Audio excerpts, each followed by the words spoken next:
Well, let me tell you a couple of stories.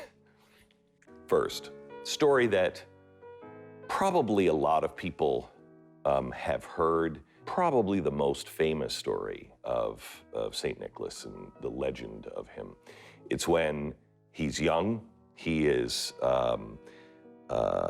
growing up, he is in a very wealthy family, his parents die, but he has so much love for his fellow man that he finds out that there's a father in town that can't provide a dowry.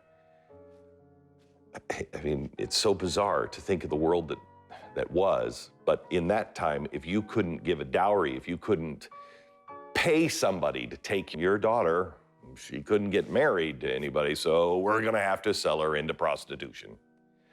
And so this father had no money, so the 3 daughters had no dowry, and each of them were coming to the age of they gotta be married or they're prostitutes.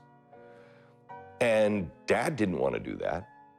Well, St. Nicholas found out about it, and each night would throw a bag of gold through the window and into the old man's place. So the first night, his first daughter had a dowry.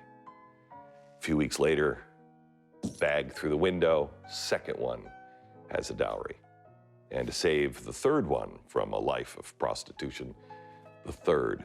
But as he throws it up, the father is now waiting, and he sees him and runs down and says, "Nicholas, I knew it had to be you."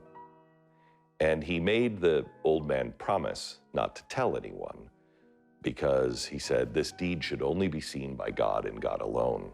I don't want the credit. Obviously, the old man said something.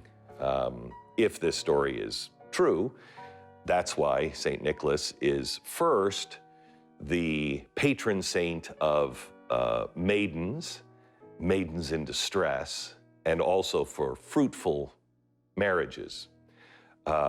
Another one of the stories of St. Nicholas is not exactly a story that we want to tell the kids, because Santa all of a sudden is like, Santa was what? And it's not that he was so bad. Well, let me get to it, because remember, he's kind and forgiving, but then he also has the whip. I don't think that's entirely true, because listen, the story goes, Nicholas was an elderly bishop at this point, and 3 boys were sent by their father to visit St. Nicholas for a blessing. But on the way, I mean, this sounds like, you know, we're gonna find the witch in the candy house in the middle of the woods, putting the kids in the oven.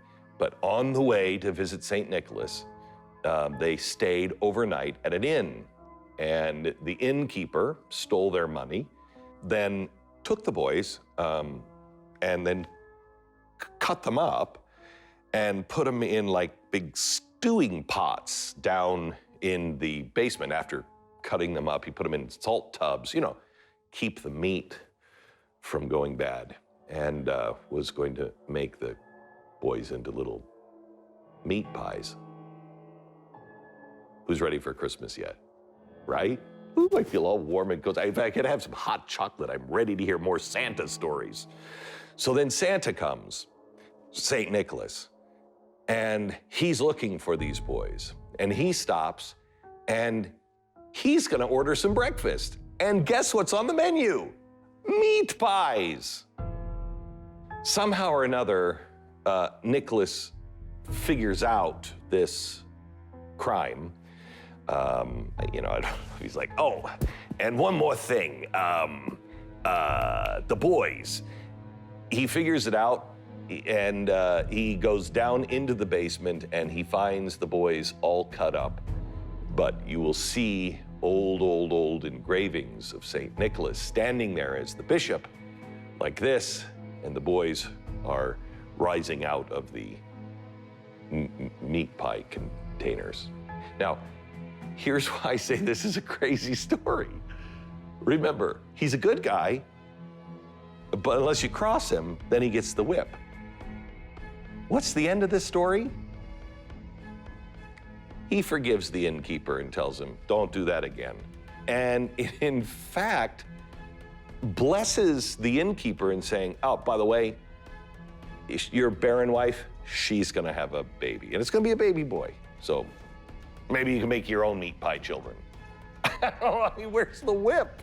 I mean, if there's a time that you're like, hey, Santa, maybe you should pick up the phone, at least call for an investigation, you would think that would be it. But so how did we get Santa? 1822, Clement Clark Moore, in a poem that all of us know, we all know, 'twas the night before Christmas and all through the house. But there's a couple of lines in here that are really important. This was first published in Troy, New York, in the New York Sentinel. And it was published anonymously. And let me just give you a couple of things here that you probably never even knew. For instance, what did Santa look like? What did Santa look like? How did Santa get down the chimney? Now, we have all kinds of stories that tell us, oh, he's got magic powers and he shrinks in size, or he makes the chimney bigger, or whatever. We've seen all of it. The answer is in this poem. And it changes St. Nicholas from the Catholic bishop into something that everybody can relate to, a jolly old elf. I throw up the shutters and the sash, give the luster. What to my wondering eyes should appear but a miniature sleigh and 8 tiny reindeer. I didn't ever realize that he meant miniature, that Santa was about this tall, that there was a miniature sleigh and 8 tiny reindeer with a little old driver so lively and quick we knew in a moment it must be Saint Nick. He goes on to say that, and this is really important, as I drew in my head and was turning around, down the chimney Saint Nicholas came with a bound. So here's this little elf, boom, coming down the chimney. First time that had really happened like that. Nobody could explain it before that. He was dressed all in fur from his head to his foot, really important line historically, and his clothes were all tarnished with ashes and soot. Why is that important? Because look at the bishop. The bishop is in beautiful regalia. I mean, he's in beautiful vestments and garments. He's just in fur. And it's not really this. It's not like, I mean, this is still kind of, I mean, that's what people wore. They would take skins of animals, especially if you were poor. So he was saying that he's not a bishop. He's not part of the elites. So Clement Moore was saying, he's not any of those people. He's just like you. He's poor. He makes his own clothes out of the animal skins, and he's not like you because he's an elf. And then for this, his clothes were all tarnished with ashes and soot, a bundle of toys on his back, his eyes, they twinkled, dimples, how merry, blah, blah, blah, and a stump of a pipe he held tight in his teeth. Why is that important? A stump of a pipe he held tight in his teeth. Because if you were one of the elites, you would have one of those fancy pipes.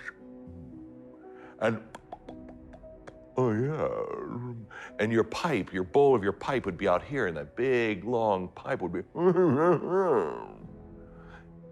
What the elites had were the big pipes.